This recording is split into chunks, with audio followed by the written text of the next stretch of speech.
Kasi matindi. Ngayon, so impeachment kay VP Sara, si Larry Gadon naman ay nag-file ng disbarment. Actually, yan si Larry Gadon. Pasensya na, kaibigan ko yan. Ngunit sinabi ko na sa kanya, yan disbarment po, yan ay confidential.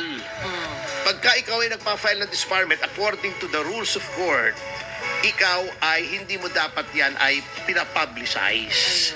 Pero pinapublicize niya at hindi ko maintindihan kay kaibigang Larry kung sino bang tinutulig sa niya noong nagpa-interview siya pagka-file nitong disbarment sa Korte Suprema. Sapagkat nag-file siya ng disbarment before the Supreme Court pero kinriticize niya yung Supreme Court.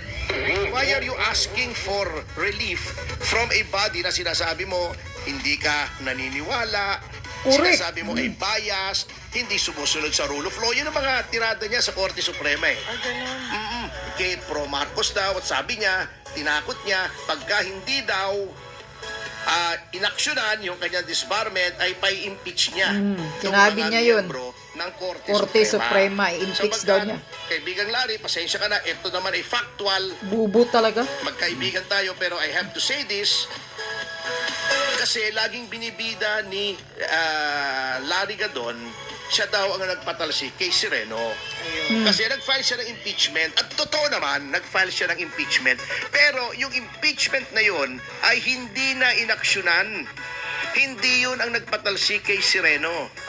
Kung hindi, yung co-warranto case na final ni Attorney Eligio Malyari. Yun po ang nag-grant ng Supreme Court kaya natanggal si Sereno. Hindi ko naman pwedeng sabihin Chief Justice kasi Co-warranto yun. co-warranto kasi yung co-warranto pa nag-grant yun, ang ibig sabihin wala kang entitlement, wala kang karapatan doon sa opisina na iyong hinahawakan, yung panunungkulan. So, kung mapapansin mo, kung pupunta ka sa Supreme Court, yung mga larawan doon, may larawan doon sa gallery ng mga dating punong mahistrado ng Korte Suprema. Okay. So, nandoon sina Cayetano Arellano, sina Chief Justice Tiangki, Chief Justice Fernando, yan. Ngunit, kung mapapansin mo, wala ang larawan ni Chief Justice, not Chief Justice, ni Attorney Sereno, sapagkat it is as if hindi siya naging Chief Justice. Dapat nga, hindi siya naging Associate Justice man lang kung titignan nyo yung logical conclusion ng co-warranto na desisyon, yung ponensya ng Korte Suprema. So, yun ang sitwasyon ni Attorney Sereno. She was never Chief Justice, as if. So, hindi siya pwede dapat i-address na Chief Justice. Puti pa si Rene Corona, dating Chief Justice, na impeach lamang dahil pinag-initan. Which brings us to Vice President Sara Duterte. Alam nyo, talagang posible. Alam mo, natatawa nga ako eh. Alam nyo, pag na-impeach yan, si Vice President Sara, in spite of the fact na sinabi na ng Pangulo na huwag nyo nang impeach yan, waste of time yan. Mas maraming priority. Na tama naman si Pangulong Marcos. Ang problema, di sinabi nga ng Makabayan Black, huwag kang mangingialam dito, ikaw ay executive.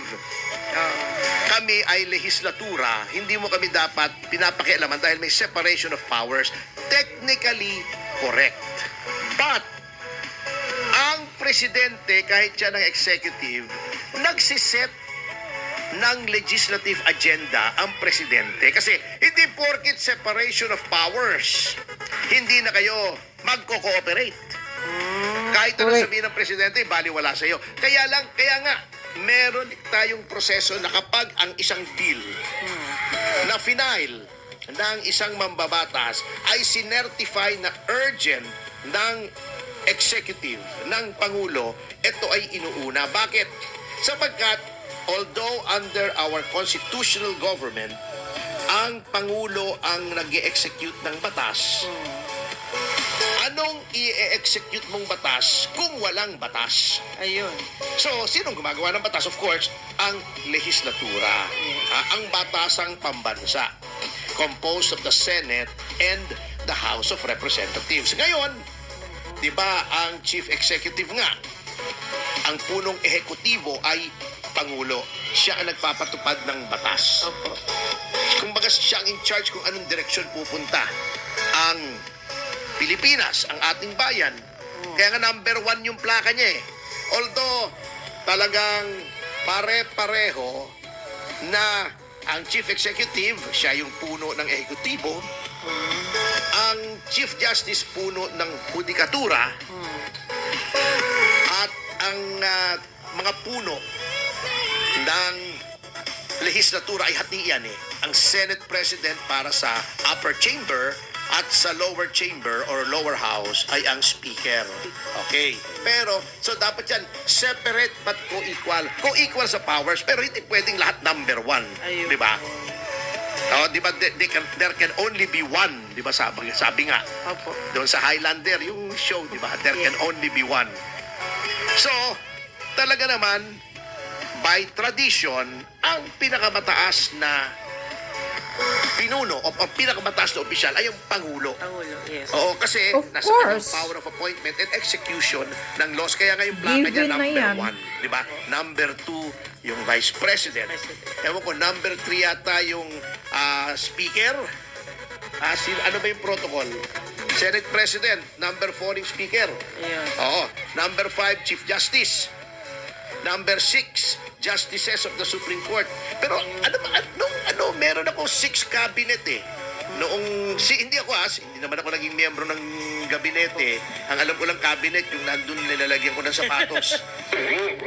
Number 6 yata i-google nga natin kung ano-ano yung Pero protocol. Anyway, tatandaan ko lang 888 eh. Puro 8. hindi, special plate yun. Binabayaran yun sa Kapag LTO. gusto nila. Oo. Okay. Mm.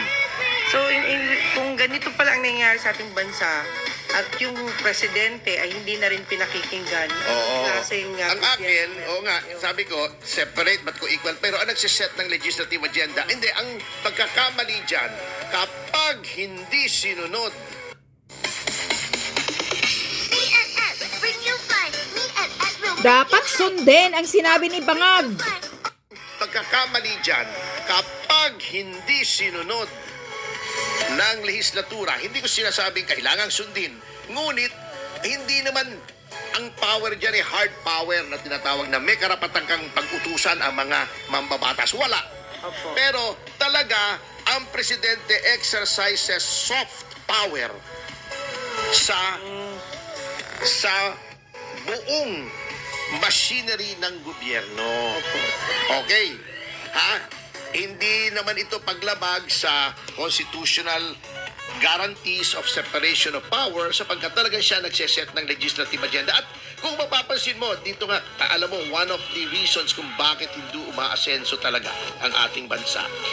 Yung presidential system natin, from the time 19 kopong-kopong pa, kung sinong presidente, kung anong partido ng presidente, doon lahat nagsisiksikan. Oo, nagkakandarapang sumanib yung mga miyembro ng Yun nga ng lehislatura. Okay. 'Di ba sinasabi nila ang partido ng pangulo ang may super majority. Opo. Hindi na dahil siya ay pangulo ng Pilipinas. Sumunod kayo. Opo. Yun na lamang siya ay ang pangulo, ang pinakamataas na opisyal ng iyong partido. At ito ay party line. May tawag dyan, hindi party line yung panahon natin na pagka may tumatawag na may biglang aangat. Hello, party line. Hindi na naabutan ng mga Gen Zers yun, mga millennials eh. Dati po, yung telepono, dalawa kayong Okay. gumagamit isang linya. Nag-aaway. Oo. You take turns. Pag may gumagamit at inangat mo may gumagamit, dapat yun, kung may mabuting asal ka, ibababa mo yun. Bigyan mo. Oo. Then hihintay mo matapos sa tatawag. Or kung may emergency, matatawag ka ng doktor, party line, pwede po bang makasingit at tatawag po ako ng doktor emergency. Kung ikaw naman yung party line at maayos din ang pag-uugali mo, syempre, sige po, eto, may emergency daw yung party line namin, babay na, mamaya na lang yon ganon. Tama. Eto, ibig sabihin yan ang polisiya ng partido. Ayun. Sumunod kayo. Kita mo, example of strong leadership. Nung sinabi ni Pangulong Duterte, wag niyong ma-impeach-impeach si Lenny. Hinalal ng tao yan. Oo nga. Walang nagtangka, di ba? Sinabi May niya. nag-file ba ng impeachment? Wala eh. Oo. Ibig sabihin, respected talaga siya. Pag ikaw sinabi mo na wag niyong impeach si Sara at Merong gumawa. may gumawa pa at may nag-endorso pa na miyembro ng majority, Yun na. hindi pinakikinggan ang leadership. Yes. Anong mangyayari nito? How will that make the president look? Kapag na-impeach si pangalawang Pangulong Sara Duterte, it will make the president look very weak. Sinong makikinabang? Ang speaker. Ibig sabihin, ang speaker lang, ang sakalam. Baliwala yung presidente. Hindi ko pinakikinggan yan. Oh no. Ngayon, since pinsan din naman niya yung Opo. speaker, If ever. pinsan niya yung speaker. At siya, hindi naman automatic upo. Pag na-impeach mo, i-appoint mo yung ang Pangulo. Katulad nung, pag walang pangalawang Pangulo, ina-appoint yan. Katulad nung Opo. si Ginggona, di ba, in-appoint nung naging presidente. Opo. Si Gloria Macapagal Arroyo dahil na-impeach si Pangulong Estrada. Opo. Walang pangalawang For Pangulo Vice President. in-appoint si Jopisto Ginggona. Opo. Anyway, pinsan mo naman ito, di ba sabi nyo, isang direksyon lang yan. O dapat naman, sumunod ka, sabihin mo sa mga congressmen mo, kahit inendorso na niya ni Sendanya, hindi naman maintindihan kung anong klaseng karakter kasi itong si Sendanya. Lupit pa lang patay na tayo dyan. Ay, wag niyong gagalawan yan. Yung panel, pagdating sa panel, sabihin nyo, hindi pwede. Walang grounds for impeachment. Tapos, patayin nyo. Ganun lang, kasimple. Pero- Kung sinusunod niya ang Pangulo, Opo.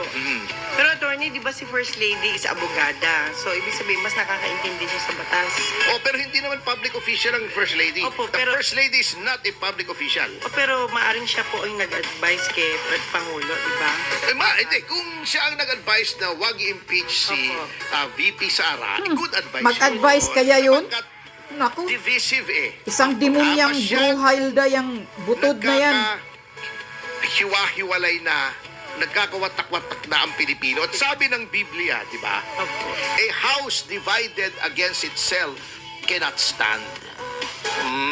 Ang isang tahanan na watak-watak, faction-faction, ay hindi maaaring mag-prevail.